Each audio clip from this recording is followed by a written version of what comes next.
This video is my initial segue into NFL draft content specifically for the Ravens. Be the GM is the title of the video. Really what we're going to do is we're going to talk about three scenarios whereby the Ravens can address or fix the wide receiver room, whatever manner of describing it you wish to apply. First of all, this video, to be honest with you, is going to assume that Lamar and the Ravens sign a contract, get a deal done. This video is not about that, to be honest with you, so I don't choose to waste my time on it just because I have no idea what's going on, to be real. And I don't think most people who sit and comment, including the national media, have any clue either. I saw the news from Sunday morning or Saturday night that the Ravens and Lamar are reportedly $100 million apart in guaranteed money. How are we to take time out of our day, mental energy, emotional energy in some cases, I guess, and go off of conjecture where three words are quoted and believe what's said? I just don't choose not to do that. I have other things I'd rather do with my time, and I've spent enough time talking about it right here. I don't really care what the numbers are for the contract. If they both want it to get done, I think it'll get done. If they both don't want it to get done, it won't. All right? We're going to talk about three scenarios here, and I'm going to briefly describe the first one. Or first three, I guess. The first one I think is one that'll be the quickest to get shot down because it already has been shot down. I did a video on DeAndre Hopkins and whether or not I thought that he was an option for the Ravens to trade for, acquire, whatever. Look, this one is basically the Ravens trade for DeAndre Hopkins. I don't know that there's an equivalent talented guy out there who will probably be available or who there is some thought that he will be available. I think it's a dual manner of addressing the position for real. So in this one, we're trading for DeAndre Hopkins. Of course, you're talking about a future pick and a player to Arizona for to make the salary probably work because the salary structure is so high. But the contract actually expires in 2 seasons, so there's actually some benefit to signing a guy or getting a guy like that when the contract comes off the books the same year that you've got to talk about paying Rashad Bateman or whatever the options the Ravens have at that point after Rashad Bateman's 4th year. Drafting a guy like Jalin Hyatt, Kayshon Boutte from LSU, and keeping Bateman, Duvernay, Demarcus Robinson in return. Pretty good group, if you ask me. Briefly describing that one just because, and look, to be honest with you, don't get stuck on the players necessarily. These players are ranges or types that I'm mentioning. The three scenarios are just the possible ways the Ravens could try to address the wide receiver room. I'm kind of partial to one of them, and I'll talk about that a little later. Of course, you guys know the Ravens are picking 22, and last year people traded up in front of the Ravens to grab receivers. I think it's possible that could happen again this year. There is a lot of depth there, don't get me wrong. A guy like Jalin Hyatt, there's a wide variety of places where he's projected to be picked. I don't know about you, but I've seen people talk about him not even being a first-round pick, and I watch. Then you go watch the guy play, and you're like, "What are you watching?" So, in my opinion, I think there's going to be options there, and these players are not. These players are not the exact guys. In some cases, you can substitute Boutte or however you say his name from LSU for Jalin Hyatt, if you wish, or some other speedster if they were available at 22, or if they're God forbid the Ravens don't get back another second-round pick. Of course, we know we got a great player for that second-round pick in Raekwon Smith. But point being, there must be a two-pronged approach, in my opinion, for the wide receiver position. And here's what I mean by that. I mean in terms of the draft and free agency or trade. There's two things, how do I say this? They kind of have an inverse relationship. I don't mean, hey, let's draft an elite wide receiver at 22. I mean, will there even be an elite wide receiver there? I don't know. And then sign a mid-level free agent guy That's not what I mean. What I mean is the type of receivers acquired. So I'm not talking about the quality in terms of being a two-pronged approach or an inverse relationship. I'm saying we need to address two types of receivers, in my opinion, since I think there's two needs there. A big physical X, and look, let's get this out of the way. Rashad Bateman's an X. He can play anywhere. He's talented. Like, I'm not having a conversation with people who don't think he can play. I really don't care if you don't think he can play, for real. He can play. There's film of him doing so. Multiple Ravens content creators have shown that. The injuries and lack of availability clearly is an issue as well. But he can play. Is he an X receiver? Yes. Can he play in the slot? I'm sure that he can. In this scenario, this first one, you're drafting a guy like Jalin Hyatt or Boutte. I'm sure if I'm mispronouncing it, y'all are going to get tired of me saying his name. To kind of be that big play guy. The archetypes is what I'm talking about, that there are two of them. The big physical X, and there's players in the draft that address that requirement. Quentin Johnston, Cedric Tillman, free agents. DeAndre Hopkins only 6'1", but he's 215, plays bigger than just 6'1", in my opinion.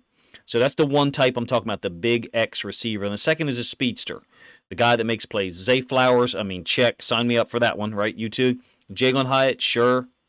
Boutte, I'm not sure that free agency really addresses this archetype of receiver. I'm talking about the speedster, the guy that can play in the slot and really make some plays downfield and offer some things on jet sweep, screen plays in terms of big return, big plays for a small investment, a non-risky play in terms of trying to develop time with the offensive line to throw the ball downfield, quick screens, jet sweep stuff. So keep that in mind as we go along, and we're still in the first scenario, that there's two types of players I'm talking about. I think it's really foggy how things are going to work out. We really won't know until draft night. Outside of the Lamar contract issue, there's a lot of factors. Availability being the main one. Not really of Bateman or Lamar in terms of injuries, because those guys have missed a lot of time the last 2 years, but which players will be available and still on the board when the Ravens go to draft at 22? Presumably they do, and they don't trade back. In a trade or free agency situation, who is realistically available? If you look at it from the types of players that are out there, Jakobi Meyers, possibly DJ Chark from the Lions, his contract situation, it sounds like from a couple things I read that he'll be let go, released after the Super Bowl. Darius Slayton, Hopkins, as I mentioned. There's no real speedster like a Hyatt, Zay Flowers guy, Tank Bell, excuse me. I think it's Tank Bell, right? From Houston. Those guys aren't available in free agency, in my opinion. They're available in the draft. So I would be fine if someone says, Coach, we got to make sure we get one of those guys at 22. That's fine. Part of my instinct is to go corner at 22 if you stay there. It wouldn't surprise me if the Ravens trade back. In this scenario, this first one, the Ravens are trying to go after the big guy, the big X in free agency or trade, Hopkins. Looking to draft a Hyatt, Boutte, Zay Flowers, whatever. I think Zay Flowers is probably gone if the Ravens trade back. But, I haven't done enough research on but really when you read projections, it's just you read 10 projections by different people, and then you just accept that there's a high level of accuracy when 8 of those 10 people have one guy in the same range. I don't know. I don't co-sign those things like that. That's not the way I do it, me personally. I kind of look at the guy, evaluate the talent based on what I think I see, and then say whether I think he's got first-round talent, second-round, whatever. I'll give you an example, like Dante Demas from Maryland. Had some injuries, a little bit inconsistent issues. There's also times where he's available for the football and it's not being delivered because of pressure or because the quarterback is reading in another area or maybe didn't see him. Dante Demas is a third, fourth-round talent. Maybe not even fourth. Maybe I should just say third. He's a high-level talent. He's a guy that I think it was Malik or somebody said on Twitter, like he's going to be drafted in the top 90. I agree with that. I think he should. The injuries, gruesome injury in 2021, came back and played last year. Didn't play in the bowl game. It's possible he doesn't get drafted until the 5th round or 6th round because of those issues, but it doesn't mean that the talent isn't there. I think there's a lot of talent there. A.T. Perry is another good big X receiver from, I think, Wake Forest. So there's a lot of guys there. I'm going to talk about a couple of guys that I don't think fit into this first scenario with the Hopkins. And it feels crazy to even mention this guy, but supposedly Allen Lazard is looking for 15, 18 million a year. I just want to briefly digress and talk and compare him to another guy, Zay Jones, who plays for Jaguars. Of course, the Ravens played this year against the Jaguars, and we saw his impact. They're both 27 years old. Lazard just had 60 catches on 100 targets, so 60% catch percentage. And his catch percentage has been pretty good for his career. I think it's been 65. Prior to this year, his high for catches in a year, I think, was 43. I might be wrong there. Somewhere in the 40s. 6 touchdowns this year. Did average 13 yards per catch. Now, Zay Jones, who signed a 3-year deal with Jacksonville prior to this year, is an interesting player. I remember seeing him in Week 1, 2001. And I'm using him to make an Allen Lazard comparison and try to convince you why we should not overpay for people who have not displayed the consistent production. Zay Jones at 3 years, $24 million for Jacksonville is a brilliant signing. Now, people who remember and focus on his first 3 years in the league would not like that statement. They would disagree with it. No problem. 3 years, $24 million, I believe, for Zay Jones. He just put up 82 catches, took 121 targets to get there, 5 TDs, only 10 yards per reception. I'm not going to advocate for paying someone like a Lazard 15, 18 million. I'm just not. I wouldn't pay Zay Jones 15, 18 million. But 3 years, 24 sounds pretty damn good to me for a guy who I think is 6'3", makes plays downfield, makes plays in the red zone. Now, DeAndre Hopkins, I just put a video out on him. I mean, wow. Yeah, you'd overpay for him, or you'd agree to pay the money that someone else has already agreed to pay. I don't know the exact number that you would be responsible for if you did trade for him. One more point about Lazard, comparing him to Zay Jones. Zay Jones is one of those guys, his first 3 years in the league with Buffalo, they traded him away, I should say 2.5 years. Traded him away I think midway through his 3rd year. At that point, he had 90 catches on 194 targets. So 46% catch percentage, extremely low, obviously. Now let's switch that, though. The last 3 years, right, 2 with the Raiders and 1 now with Jacksonville. Catch percentage is 67%. 70% 2020, 67% 2021, 68% 2022. Comes down to 143 receptions out of 212 targets in the last 3 years. 67%. He was a guy I thought the Ravens should have looked at last year. Personally, someone of that level, I would compare like a DJ Chark. Again, his contract he's on the books for the Lions, I think, right now, but I think the contract can come off the books, or they can release him or cut him or something like that, like 5 days after the Super Bowl. So there's a lot of people who expect him to be released. I think that someone like that, it would be fine with me if you said, I would prefer someone along that salary structure, $8 million a year, $10 million a year, and then draft a guy who's going to make more. No problem to team up with Bateman. Fine with that. Okay, that would be, for me, go back to my second scenario. For me, that would be like scenario 2. All right, let me guys, let me know what you think of scenario 1. Of course, the cornerback position has to be addressed. It does. If we're not going to bring back Marcus Peters, corner has to be addressed. There does not appear to be another outside corner on the roster who can hold up over the course of 4 quarters against against guys like these 3 in this picture here. Like Brandon Stevens, don't get me wrong, like Pepe Williams. Appreciate those guys. They're talented. Want them on the roster. I think Stevens is a little less talented than Pepe. JAD, there's not really enough film for me to say a whole lot about. I think corner's got to be addressed at some point, depending on where you think there's more depth, more players available, might help guide your opinion on where the Ravens should go with their first pick at 22, or if they trade back. All right, scenario 2 is a little different. Has the Ravens taken a Zay Flowers, and again, I'm not sure he'll even be there after a trade back scenario, and taking, now you see a picture of Cedric Tillman, extremely talented, unique guy from Tennessee, again, along with Jalin Hyatt.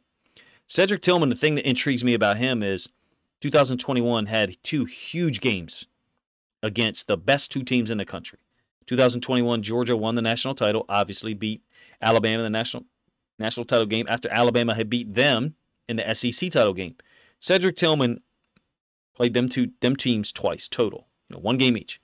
I think he had 19 catches for like 230 and 2 touchdowns, somewhere around in that number in the two games against them. That's the 2 of the best defenses in the country, and Cedric Tillman balled out against them. You can check my stats there. Might be a little off there or inaccurate. Now, so we're talking about drafting 2 guys, Coach. What? Well, yeah, in this scenario, we're not bringing back Demarcus Robinson, so there's no salary structure there. Even a guy like Tylan Wallace is probably on the border to getting cut. really takes a guy like Shamar Bridges and puts pressure on him. I think the Ravens have a futures agreement contract with him. I might be wrong there. So in this scenario, we're talking about rebuilding it really through the draft. Zay Flowers, I think, put on a show this past week at the Senior Bowl, I think, and has a lot of incredible film. Ravens apparently were following him around. Awesome. Cedric Tillman addresses the Big X. I think you address both of those guys here. I mean, Jakobi Meyers, DJ Chark, Darius Slayton, who's I think is 6'1", but kind of plays bigger than just 6'1". A.T. Perry in the draft is a guy that you could kind of substitute for Tillman. Those are guys that 3rd, 4th, 5th round range. Not sure where they get taken at this point. Who knows? You're bringing back less guys here. In scenario 1, you're bringing back Bateman, Duve, Demarcus Robinson, and then Wallace, Prochet, and Bridges. They got to figure out a way for one of those guys to stay, along with Hopkins and or Hyatt or Kayshon Boutte. And the last time I'm going to try to say his name. So scenario 2 is the one that I think I'll probably get some pushback from because there's no, quote, high-level, free agent trade guy. Jakobi Meyers, DJ Chark, Darius Slayton, in my opinion, they fit the Zay Jones paradigm. I don't know which one would be trending up like Zay Jones certainly appears to be.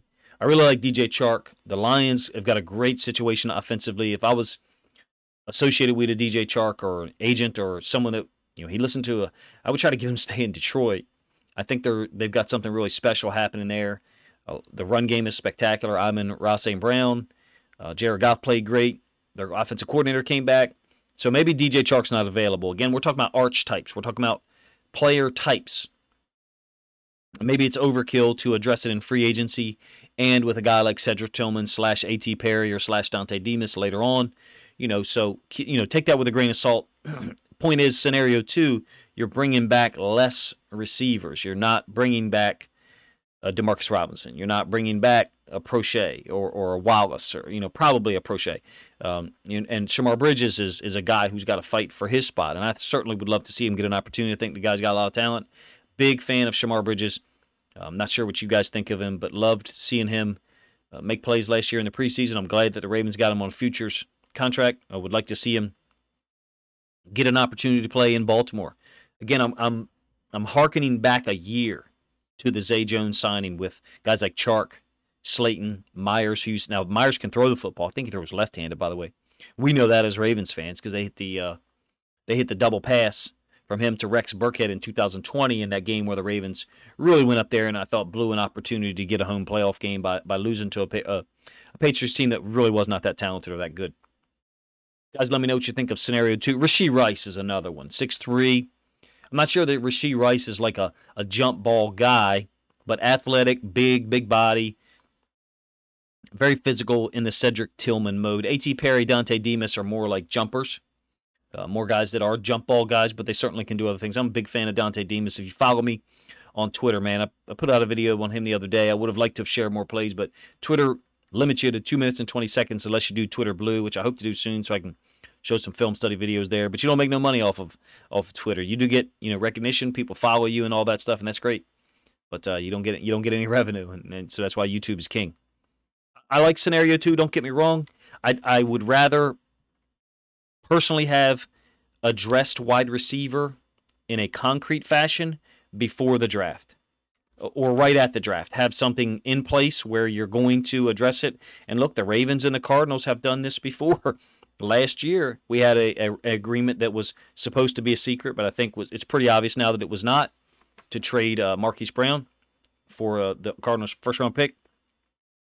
It's an imperfect approach by me with scenario 2. With scenario 2 as well. Scenario 1 as well, but scenario 2 because you don't know which guys are going to sign somewhere else. Jakobi Meyers might not want to sign here. DJ Chark might not be available. Darius Slayton, who knows what his situation is with the Giants or where he can end up.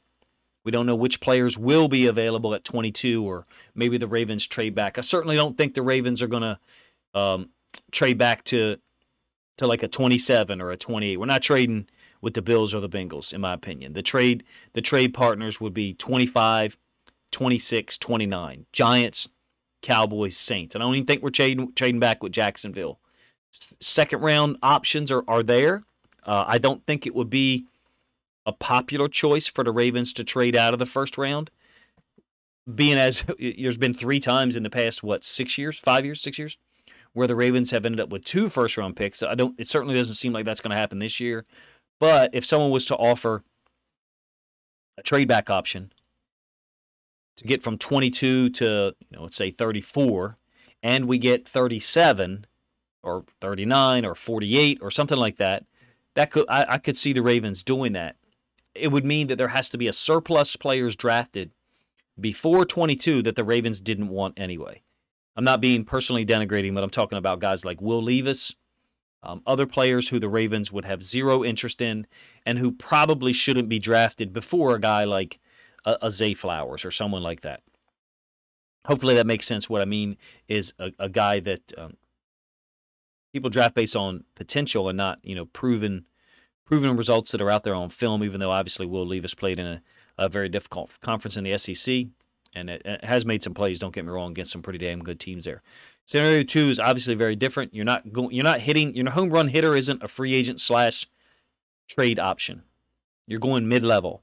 Myers, Slayton, DJ Chark, if he's available, someone like that. Zay Flowers comparison. There's different projections for him about where he's going to go. If he's available at 22 and the Ravens have done something receiver-wise or plan on it outside of the draft, is a real option, depending on who's already been taken. Smaller guy, doesn't draft the big X, but I think you can do that later. A.T. Perry, Cedric Tillman, Dante Demas, those guys are third-round guys, maybe fourth, in my opinion, depending on who's taken before them. Let me know if you appreciate or you like scenario 2.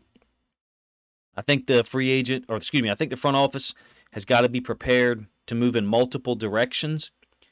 However, how they address it outside of the draft, I think determines kind of who they can take during the draft. Hopefully I said that in a way that makes sense. All right, let's check out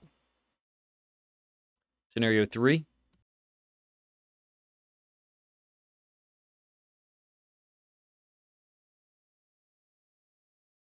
All right, now don't be alarmed. I'm not advocating that the Ravens should get Quentin Johnston and Josh Downs. I'm saying, one or the other. But this is what my overall point will be, and one of my rationales about why I think scenario 1 is the quickest route to having a really dominant roster. I don't know that Quentin Johnston will be there at 22. There's different projections for him. But this is addressing the speedster option outside the draft. And I just don't know that you can do that. Mecole Hardman, hell of a football player. I hope he's back healthy for the Super Bowl. Came back and played in the AFC Championship game, got hurt, re-injured. I don't know if it was the same injury as before. Josh Downs, Quentin Johnston, some of the other guys that are available first round, and then maybe going with the big X. If Quentin Johnston's not available, maybe going with the big X later. I've mentioned guys like Perry, Demas, Rashee Rice, Cedric Tillman. Signing Mecole Hardman, Juju Smith-Schuster, some of those guys that are free agents, they're not. Well, Juju's not a speed guy at this point. He's really a possession guy. I just don't know that you can do this if you're not going to address some type of speed guy, deep threat. I mean, Duve gives you some of that, don't get me wrong. I personally believe he was playing hurt after week 6 or 8 or somewhere around there. Then got seriously hurt near the end of the season, but he didn't look as fast, especially on returns. I know he made the Pro Bowl. I'm glad he did. Glad he got paid for that, but anyone who looks at the returns, meaning punt returns and kick returns, from after like week 4 or 5, somewhere around in there, and thinks that he played at a Pro Bowl rate as a returner, he did not. He just did not. And I'm a huge Devin Duvernay fan. It brings me no joy to say that. I'm just being intellectually honest, about what I saw on film. He had a big return, I thought, against the Bengals, I believe. Right sideline. Had a big return against the Patriots. Maybe it wasn't the Patriots. Other than that, after those two, I don't remember anything of significance in the return game. I think he does address the speed option somewhat, don't get me wrong. I do have some concerns about Lamar not throwing him the football. I will be completely honest with you. I have some concerns about times where Duvernay is open and available as a part of the read. Now, I'm not talking about backside away from the read, where he's open, available, part of the read, and we're just not getting to him in the progression because we're stuck on Andrews, or we're moving past him immediately to get to Andrews or someone else in the progression. But in this scenario, signing a Juju or a Mecole Hardman, drafting a Downs or Quentin Johnston, maybe a Zay Flowers is there. But me personally, you don't go after a Mecole Hardman if you draft a Zay Flowers or Tank Dell, I think it is. I said the wrong name earlier. I think I said Bell. Or even Josh Downs for that matter, who's 5'10". You bring back Bateman and Duve, and that's pretty much it in this scenario. Maybe Wallace because he plays some special teams. Bridges again is in a bind trying to make the team because of a guy like Quentin Johnston. If you go that route early, maybe the Ravens trust Bridges. Maybe they have some faith in him and they're gonna give him an opportunity. I don't know. Haven't seen enough film for me personally to advocate for that. Mecole Hardman's an interesting one, in my opinion. I'm not sure what the difference is between him and Demarcus Robinson, depending on salary structure. My guess is that Mecole Hardman would be looking for more money. I'm not sure that Demarcus Robinson is going to be looking for a huge, hefty salary, and it sounds like he wants to stay in Baltimore. Look, all of this is a little bit of conjecture. I watched and have a lot of film in our database that allows me to look at some of these college guys. So I have a little bit of knowledge of some of them, but I'll be honest, I haven't watched a ton of film of Quentin Johnston. I have not. I understand that he has been inconsistent. I've listened to and I agree with the people who have concerns about how and where he catches the football. No doubt, we would like for a guy that big to high point the football and be able to make contested catches, and that just hasn't been consistent. There's a ton of variables here. The draft is not a science. It's really an art and a science at the same time.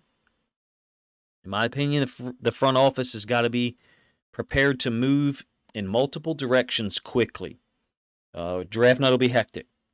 I liken it to like being a teacher or a coach. You show up with your lesson plan or your practice plan as a coach, and things change. You get a fire drill, or 3 kids aren't there that are supposed to be there, or there's a sports team that you thought was going to be dismissed at 2:15 and they cancel the game, and now those kids are still in class so you thought you were dealing with 14 kids, instead you're dealing with 22, so your plan changes. In my opinion, the front office has got to be ready to move in multiple directions on draft night, depending on what's available at 22 or how many of the players we want are available at 22. It's an opportunity to reshape or redefine and really balance out the roster, because defensively we can stop people. Like anyone who thinks that we didn't have the ability to stop people, look at the way we played the Bengals. We definitely have stopped them over the course of 3 games. They're an extremely dangerous team, very talented. Balancing out the roster, though, getting a little bit more talented guys is not a bad thing at the receiver position. And look, I'm one who's been on record, and I am still saying it.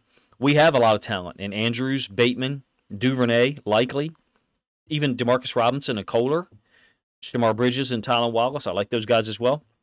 But adding one definitive piece like DeAndre Hopkins and then utilizing the other guys in a complementary fashion is what makes this team even more dangerous, and what I personally am advocating for. I like scenario 1, and I feel like I'm being consistent, because a year ago, maybe 11 months ago, I was saying, hey, I'd be okay with trading a first-round pick for DK Metcalf.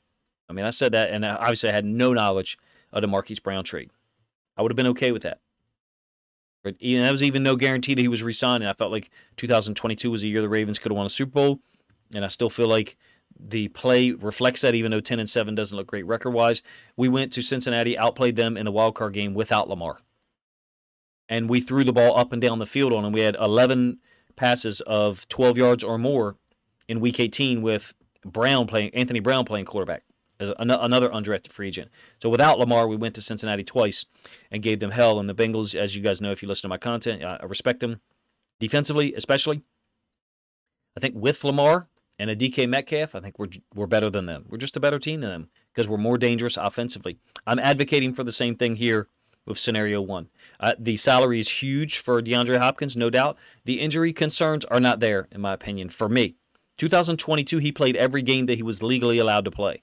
I don't believe he sat out at all for injury in 2022. He did in 2021. He missed weeks 1 through 6 in 2022 for PED suspension. You would have to think, whether it's a legitimate suspension or not, I have no idea, don't know, don't care, that if someone did something knowingly using a PED and got suspended for 6 games, they wouldn't do it again. So I don't have any concerns there. I don't. The Ravens might. What I do like about the contract is that it's only 2 years. You bring in a guy who is dominant from the bottom of the numbers to the sideline, top of the numbers to the sideline even. It's not like his route tree is only outside the numbers, don't get me wrong. He's dominant there. And I think it really balances out the offense with Andrews and Likely, who operate, in between the hashes, in between the top of the numbers to the top of the numbers, the middle third of the field. And then adding that to a healthy Bateman, which, I'm going to go out and say I think he will be healthy. Who knows with the nature of that injury? Maybe that's why you address it with DeAndre Hopkins. We've already got Bateman under contract. Certainly got enough talent at the tight end position with Andrews, Likely, Kolar, running backs as well. Lamar, if he's on board and he wants to be here and the Ravens want him to be here and we do option one, I'm saying the same thing I did last year. I think that we're talking about this team being in the Super Bowl or a Super Bowl quality team on both sides of the football. Clearly in 2022, we were a Super Bowl type of team on the defensive side of the football, as it showed, in the last part of the season. Even though I didn't like the Steelers game at home, how we played certain things defensively. Offensively, we were not, because of structure, inability to adapt, and not using creative, easy plays to help our players out, our quarterback, our receivers, our tight ends, running backs, to help those guys out, put them in position to get easy 5, 6, 7, 8-yard gains to keep us on schedule and have everything not have to be so tough. So, look, that's my I know that, and look, there's even more variables than I mentioned. Injuries, we did allude to that. Lamar's contract, briefly talked about that. The trade back offers, which I like the option. I do like it. I don't want to trade back too far. I'm not sure how I feel about trading out of the first round. There's people who have talked about that. Hey, we give you a first round pick. What do you give us in return? I'm not sure I'm a huge fan of that. If there's 5 good players there at 22, I don't want to trade back further than 3. What I mean by that is, if there's 5 players available for us at 22, and we like all 5 of those guys are guys we would want to draft in the first round. And if all 5 address, one of these 2 positions, either wide receiver or corner, because I haven't even talked about that, but we could go corner in round 1. I wouldn't want to trade back 6 spots or 7 or 8 spots and have all 5 of those guys potentially be gone when I go to draft next. Hopefully I said that in a way that makes sense. It's like, to me, if your food comes out early for a meal, you eat it. You don't say, hey, we're still talking. Can you bring me another drink and bring this back in 8 minutes? Well, then the food might be cold.